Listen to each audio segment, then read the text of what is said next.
जय हिंद दोस्तों। जैसे कि आप लोगों को पता है कि हमारे YouTube चैनल पे एक्स ग्रुप और एनडीए की मैथ्स और फिजिक्स की रेगुलर क्लासेस चल रही हैं। ठीक है, आप लोग में से बहुत सारे बच्चे हैं जो हमारी रेगुलर क्लासेस को देख रहे हैं और अपना ज्ञान बढ़ा रहे हैं। तो आज से हम लोग जो है एक नई सीरीज स्टार्ट कर रहे हैं। जितने भी हमारे फिजिक्स के और साइंस के, बेसिकली फिजिक्स और मैथ्स, केमिस्ट्री के जो भी प्रीवियस ईयर पेपर्स हैं, उन पेपर्स में किस टाइप से क्वेश्चंस आए हैं, तो पर डे हम 4 to 5 क्वेश्चंस डिस्कस करेंगे ताकि आपको उन क्वेश्चंस को देख के लगे कि आप लोगों ने कितनी प्रैक्टिस कर ली है और अभी आपको कितनी प्रैक्टिस करनी है। तो आपको क्या करना है, रेगुलर अपडेट्स के लिए हमारे YouTube channel, Instagram channel, Facebook page और हमारे व्हाट्सएप ग्रुप भी आपको हमारे उसमें मिल जाएगा, इसको ज्वाइन करना है। ठीक है ना। तो ज़्यादा टाइम वेस्ट ना करते हुए आज की क्लास स्टार्ट करते हैं। तो देखिए, आज की क्लास में जो पहला क्वेश्चन है मैथ्स का, वो दिया हुआ, यदि संबंध R इस प्रकार परिभाषित है कि यदि R बराबर x y is equal to 2x plus y is equal to, हमें 41 दे रखा है।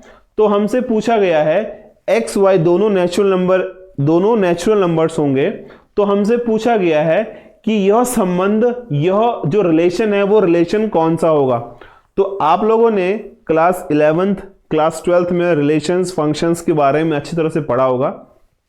तो देखिए, आप लोग जानते हैं कि जो रिफ्लेक्सिव रिलेशन होता है, उसमें रिफ्लेक्सिव में क्या होता है, दोनों कंपोनेंट, जो हमारे दोनों कंपोनेंट्स होते हैं, वो कंपोनेंट्स के जो पेयरिंग होती है वो सेम होती है। यानी अगर हम बोले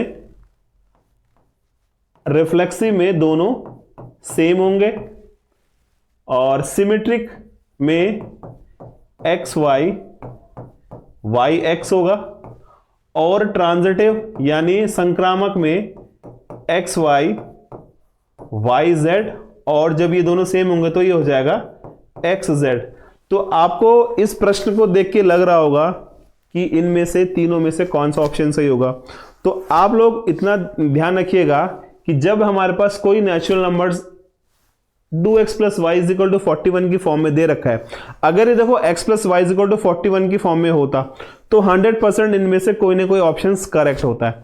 बट ये 2x plus y is equal to 41 की फॉर्म में है, तो इन तीनों में से कोई भी ऐसे दो नंबर या तीन नंबर नहीं है जिनको जोड़ के 41 आए। यानी हमारा जो स्वतुल्य यानी रिफ्लेक्सिव है, सिमेट्रिक है और ट्रांजिटिव, इन तीनों में से कोई भी नहीं होगा।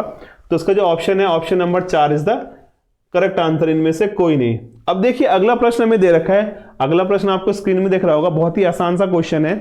ये दे रखा है cos 24 degree, cos 55 degree, cos 125 degree, cos 204 degree plus cos 300 degree. इसकी वैल्यू हमको निकालनी है।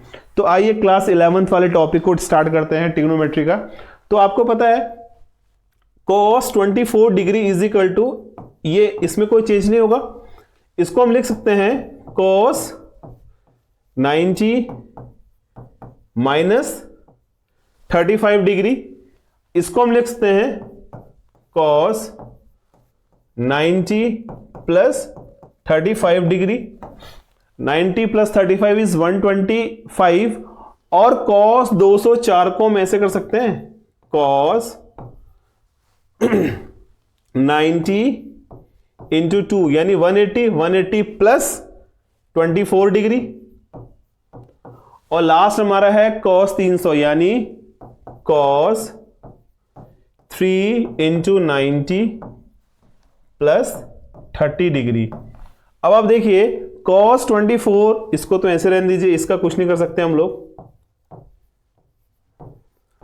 cos 90 माइनस थीटा क्या होता है, cos 90 माइनस थीटा होता है साइन थीटा, और cos 90 plus theta, cos 90 plus theta होता है माइनस साइन थीटा। तो ये बच्चे लोग, ये हो जाएगा minus sine 35, cos 180 plus theta, cos 90 into 2 यानी 180 प्लस थीटा, ये क्या हो जाएगा, ये हो जाएगा माइनस, तो ये हो जाएगा माइनस cos 24 डिग्री, और cos 270 प्लस थीटा होता है cos थीटा, तो यानी ये आ जाएगा, cos नहीं सॉरी साइन थीटा होता है, तो ये आ जाएगा आपका साइन 30। तो आप देखिए, देख लीजिए cos 24 से cos 24 कट हो गया, sin 35 से sin 35, और आप जानते हैं sin 30 की वैल्यू 1/2 होती है, तो ऑप्शन नंबर ए जो हमारा बिल्कुल सही जवाब है। तो आई होप आपको ये क्वेश्चन भी समझ में आया होगा।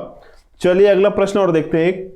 एक प्रश्न हमें और दिया है, यदि sec inverse x square plus 1 upon x square minus 1 हमें गिवन है और हमसे पूछा गया है कि इस प्रश्न का आंसर क्या होगा। तो देखिए आप लोग क्या करेंगे, आप लोग मानेंगे लेट यदि x इज इक्वल टू, हम मानते हैं कॉट थीटा। क्या मानते हैं? Cot theta. तो देखिए ये हो जाएगा sec inverse cot square theta plus 1 upon cot square theta minus 1। और आप लोगों को पता है कि कॉट क्या होता है? कॉट होता है 1/10, तो ये चेंज हो जाएगा आपका sec inverse 1 plus ten square theta upon 1 plus ten square theta upon 1 minus ten square theta. और आप लोगों को पता है कि 1 plus ten square upon 1 minus ten square क्या होता है? ये होता है sec 2 थीटा का फॉर्मूला, यानी ये cos का उल्टा है। तो ये हो जाएगा sec इनवर्स sec 2 थीटा। इस sec से sec कैंसिल हो गया, क्या बचा? 2 थीटा, और थीटा का मान यहां से निकालते हैं, थीटा इज इक्वल टू हो जाएगा cot इनवर्स x। तो आपका जो उत्तर आएगा वो आएगा option number C, 2 cot inverse x। तो option number C is the right answer. ठीक है, चलिए अगला प्रश्न और देखते हैं। एक प्रश्न मुझे दिया है, अति परवलय 9x square minus 16y square is equal to 144 है, तो उसकी नाभियां निकालनी है। हमसे पूछे गए find the foci of hyperbola 9x square minus 16y square is equal to 144।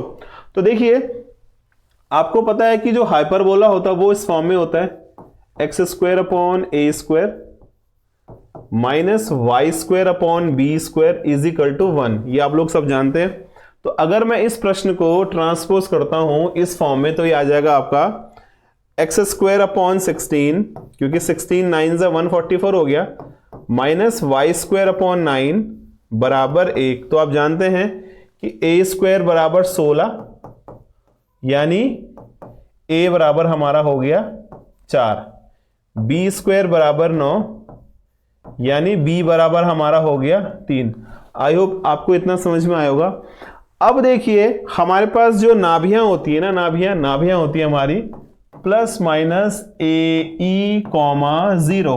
तो बच्चे लोग आपके पास a तो आ गया, बट आपके पास e नहीं आया। तो अब e के लिए फॉर्मूला होता हमारा b square is equal to a square, b square is equal to a square e square minus 1। हम लोग क्या करते हैं, ए स्क्वायर और बी स्क्वायर की वैल्यू इसमें डालते हैं, तो क्या आ जाएगा आपका बी स्क्वायर मीन्स हो गया 9, ए स्क्वायर मीन्स हो गया आपका 16, और ये माइनस का plus is equal to e square.